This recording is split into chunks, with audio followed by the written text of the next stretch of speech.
I ate a cake, but it was a bomb. My name is Evelyn Johnson, a sweet grandma who loved to bake. One sunny afternoon, as I prepared special treat for my beloved family, I unknowingly stumbled upon a recipe for disaster. With a twinkle in my eye and a mischievous grin, I couldn't resist adding an extra ingredient to the cake, a pinch of excitement. Little did I know that pinch would turn my world upside down. As my family gathered around the table eager to indulge in my latest creation, I presented the cake with pride. The anticipation in the air was palpable.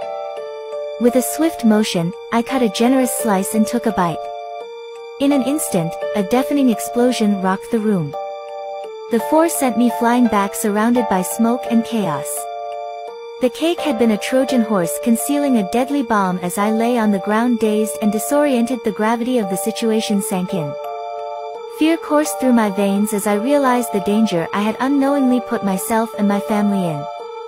My family survived, but I looked like Gus from Breaking Bad.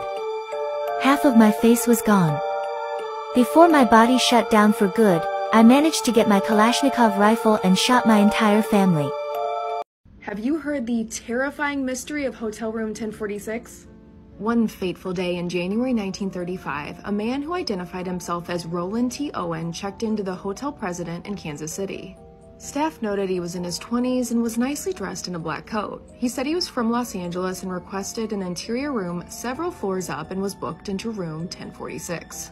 A bellboy helped Owen to his room and noted that he had no luggage, only seemed to have packed a brush and toothpaste.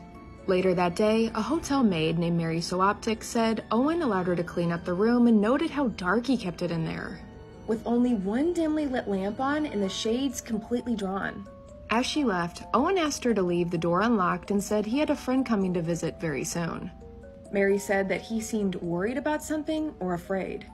She returned later that day to drop off fresh towels and walked into the room to find Owen awake, lying on the bed in the dark, completely dressed with the door unlocked. As she was leaving, she saw a note on the table that read, "Dawn, I will be back in 15 minutes. Wait."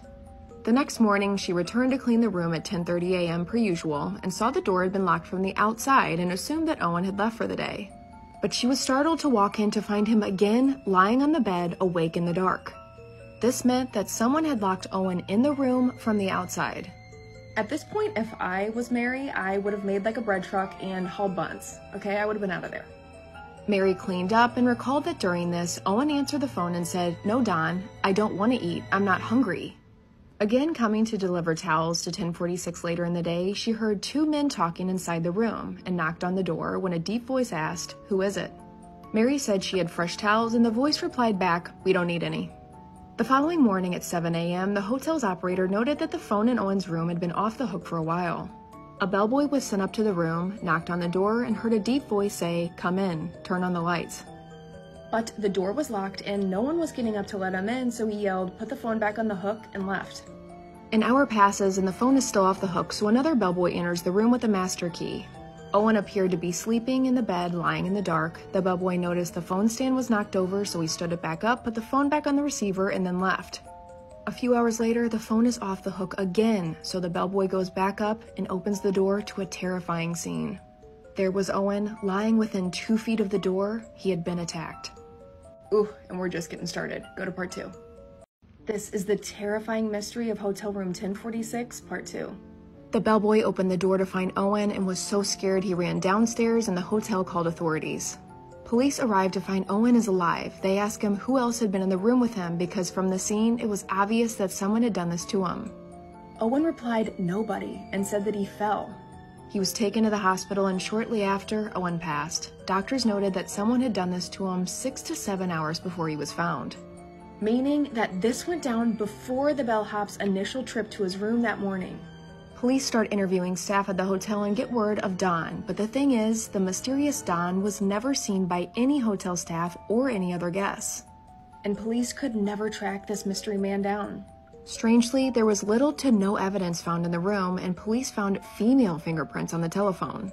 So police then reach out to LAPD for records on Roland T. Owen since he said he was from LA.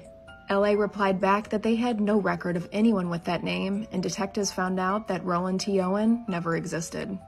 Who was he then, and what happened during his stay? A hotel guest was interviewed and reportedly heard yelling from both male and female voices coming from Owen's room during his stay.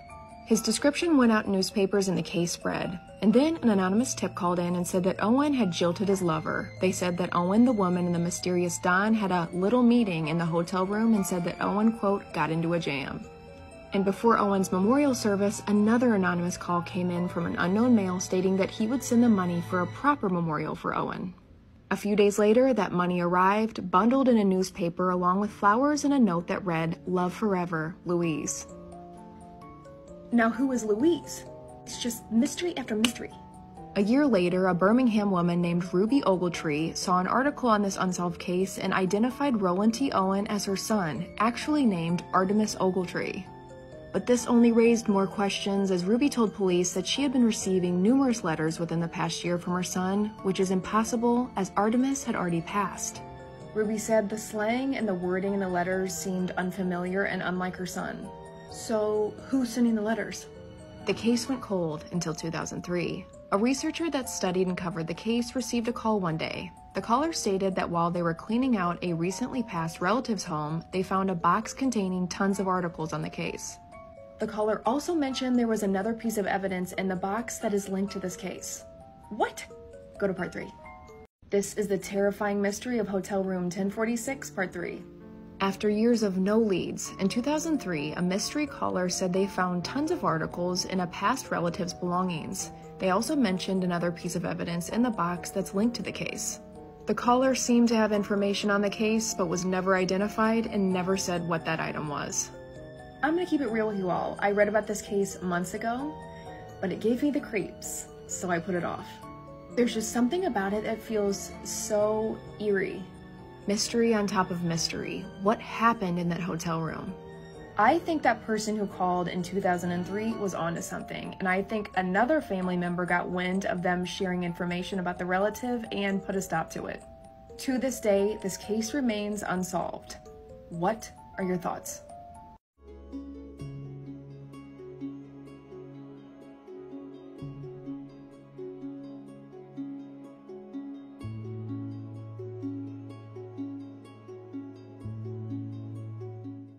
This photo is commonly known as the most disturbing picture in Appalachian Trail history.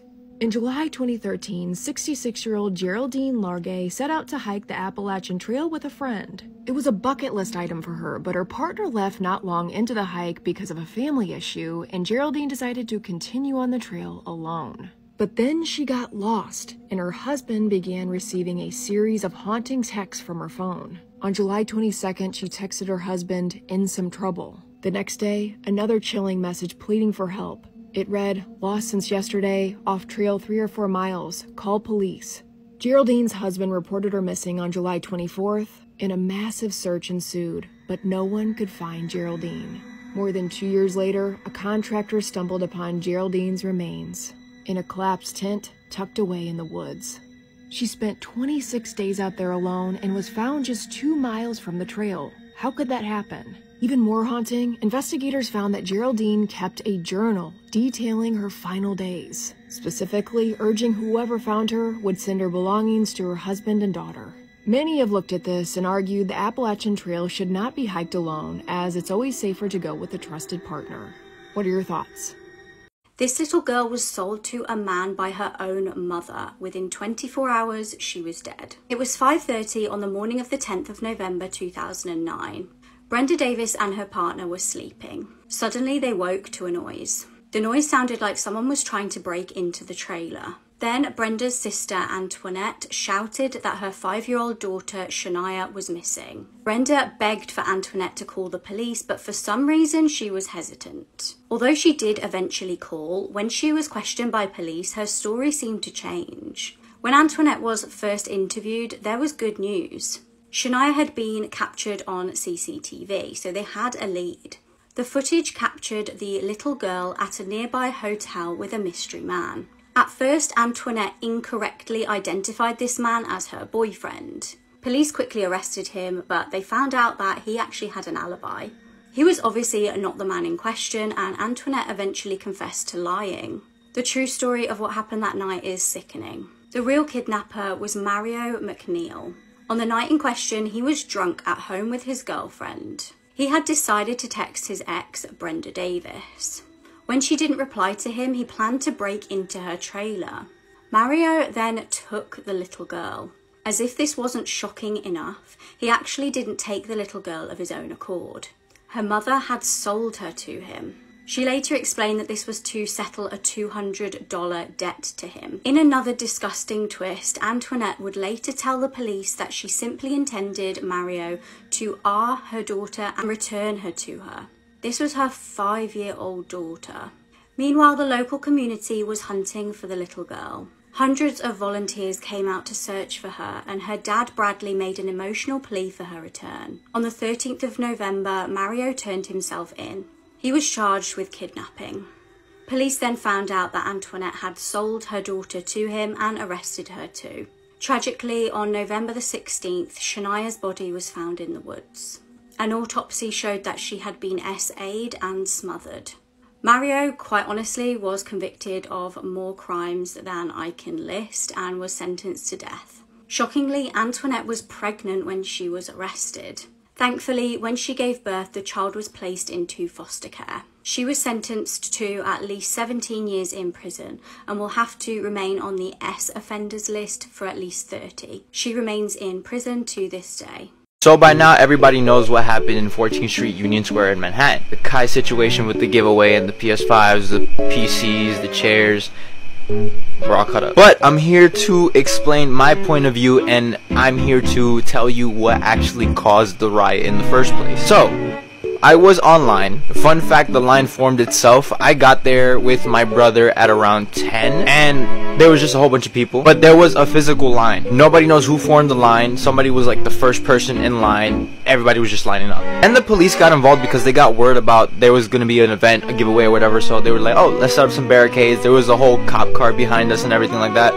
Line was formed. To this point, everything was organized. And then everything went haywire. You know, that's when you see the riot, the people running, people getting sturdy on cars and everything, leaving dents in cars, getting on top of other trucks. It was just mayhem. The traffic cones being thrown everywhere in the bottles, you know. Long story short, it was a big ass riot. And we can't forget, you know, the riot squad appearing, the police, and then, you know, people throwing bottles at them, and yada yada yada. I was caught up in that too. I threw bottles. Not gonna lie, it was fun.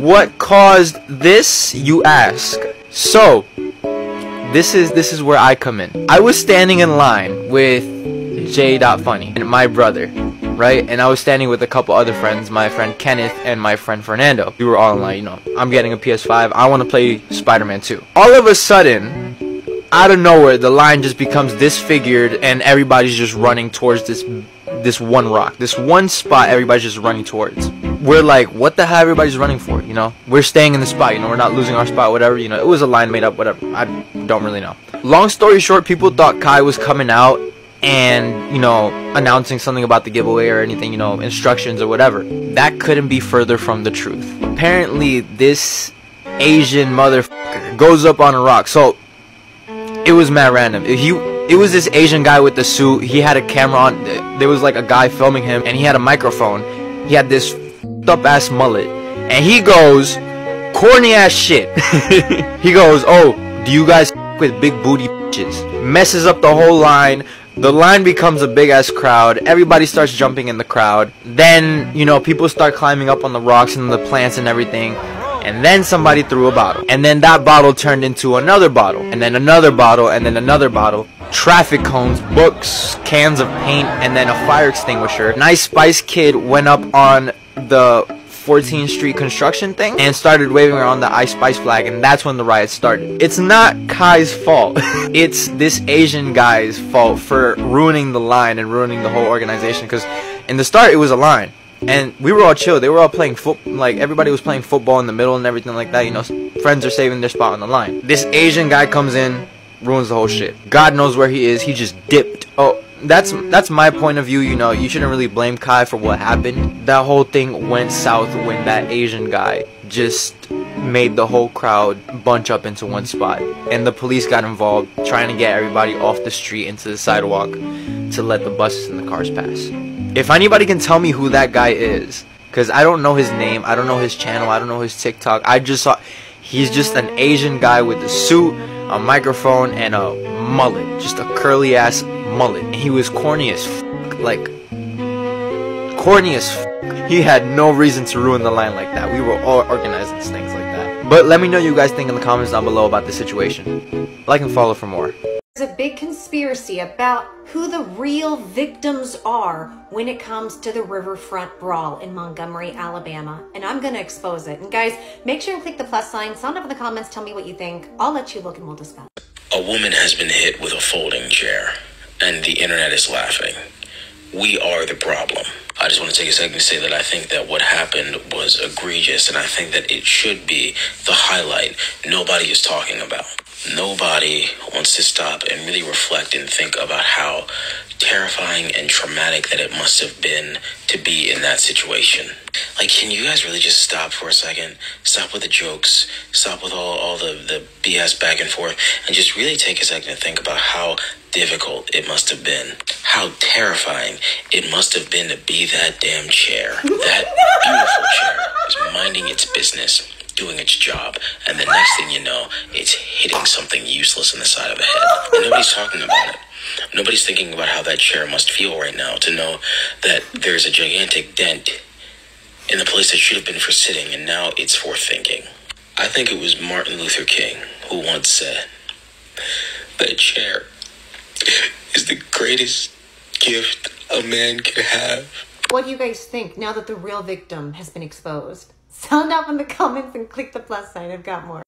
Suitcase killer Heather Mack has officially pleaded guilty to her mother's murder. If you know the case, you know the heiress was 18 and pregnant when she killed her mom on their vacation to Bali. She served 7 years for the crime, but now she's back in Chicago facing charges that she planned it there with her boyfriend. We now know that in 2014, Heather's socialite mother had forbidden her from dating Tommy Schaefer. She reportedly even moved Heather to Gold Coast to steer her in the right direction, but that didn't stop her from getting pregnant with his child. Instead of being upset with her daughter, Sheila then came up with Bali as a way for them to reconnect, and really to get through everything between them since her dad died. This included more than 80 calls to police for domestic violence between the mother and daughter. So in early August, Sheila booked 2 first-class seats to Bali's 5-star St. Regis. The place was beautiful and things were seemingly going well, but then about 10 days in, she couldn't find Heather anywhere. When Sheila talked to the front desk, she learned that her daughter was actually still there in the hotel, staying in a second room that she was paying for under the name Tommy Schaefer. Instead of apologizing to her mother that night, Heather planned the unthinkable. The next morning, on August 12th, Tommy showed up to the room with a glass fruit bowl. He bludgeoned Sheila to death with it, and she tragically asphyxiated on her own blood. From here, the couple shoved Sheila into a suitcase, put that in the back of a taxi, and tried to check out of the hotel. The thing is, they couldn't. They actually fled and left the suitcase behind, with the taxi driver taking it to the police station. With the discovery of Sheila's body, a pursuit began for the media's new Bonnie and Clyde. They were tracked down to a local hotel, and while they would paint Sheila as the bad guy, cell phone evidence led to a motive: a $1.5 million trust fund. In the end, Tommy and Heather narrowly escaped the firing squad, sentenced to 18 and 10 years. The judge actually cited leniency for Heather because she was pregnant. As we know, Heather served just 7 years of her sentence and has since pleaded guilty to conspiring to kill here in the US. She says she's already done her time and hopes to serve between 0 and 15 years, with her sentencing scheduled for December. It's time for Cookies and Crime. This is the case of the recently caught Gilgo Beach serial killer, Rex Heuermann. The full episode of this case is live on my YouTube. Not much is yet known about Heuermann, but he was born in 1964 and was born and raised in Long Island in the Massapequa area. He attended Berner High School and graduated in 1981, along with actor Billy Baldwin. According to a neighbor who went to the same high school as him, no one really hung out with him, but apparently he was picked on a lot.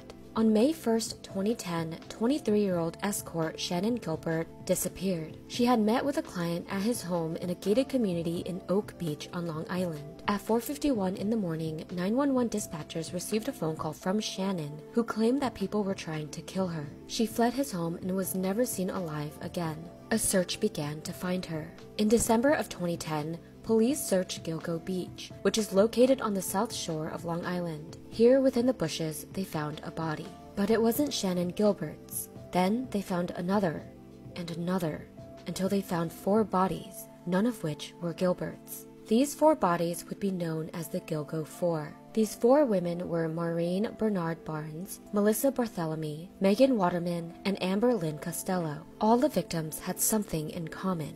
They were all escorts who marketed their services on Craigslist. They were petite, most of them being 5 feet tall or shorter, and under 100 pounds. They were all strangled to death and were wrapped in a camouflage burlap.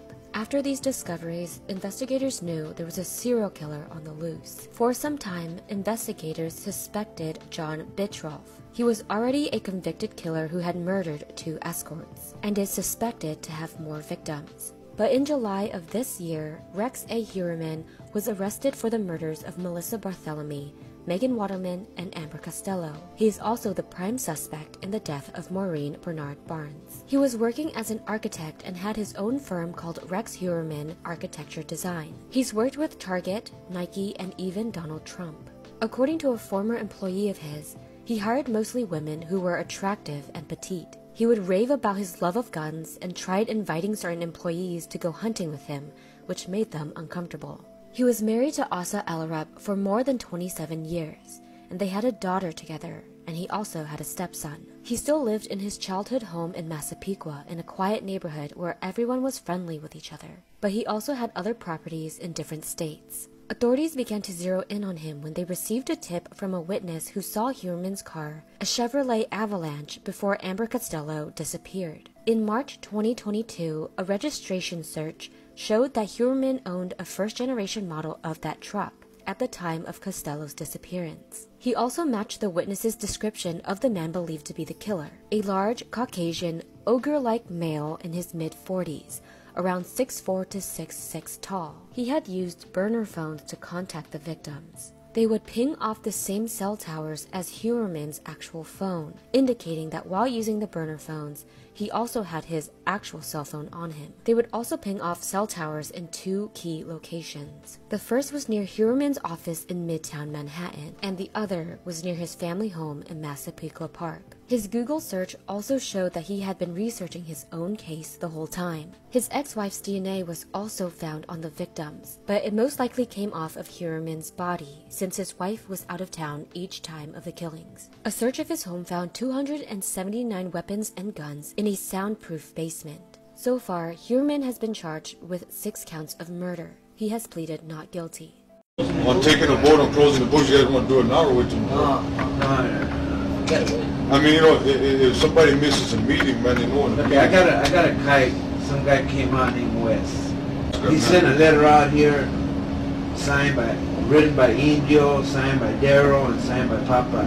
These brothers right here are taking the word from a neighborhood and not sending word out here to the brothers and inquire what's happened, what really happened. About Harpies? Yeah, about Harpies. They took the word from Harpies over. All they did was, we have to send $1,500 plus 5 cuetes, not to the brothers, to Harpies. And after Harpies massacred one of the best motherfucking road dogs that I have ever had. You know, that's wrong like a motherfucker. Where's the carnalismo there? Where is it at, Holmes? Where is it? Alright? He's supplying Harpies, he's supplying the whole west side. Okay? One of our pistoleros gets a hold of him and he's got a half a kilo. Now the racero's so fucking scared, he gives it to the pistolero and he tells him, no, I want 2 or 3. You know? No, I want 2. He told him, I want 2. He goes, alright, Tuesday I'll bring you 2.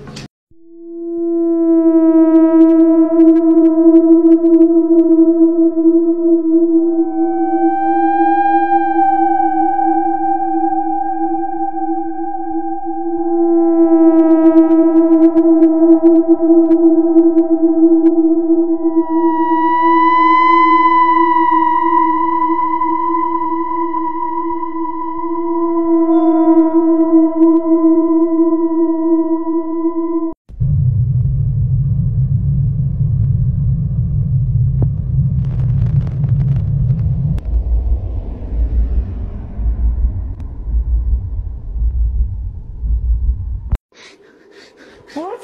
What's wrong with you? What? It took my Daughter. Parker? Please, let me inside. Parker!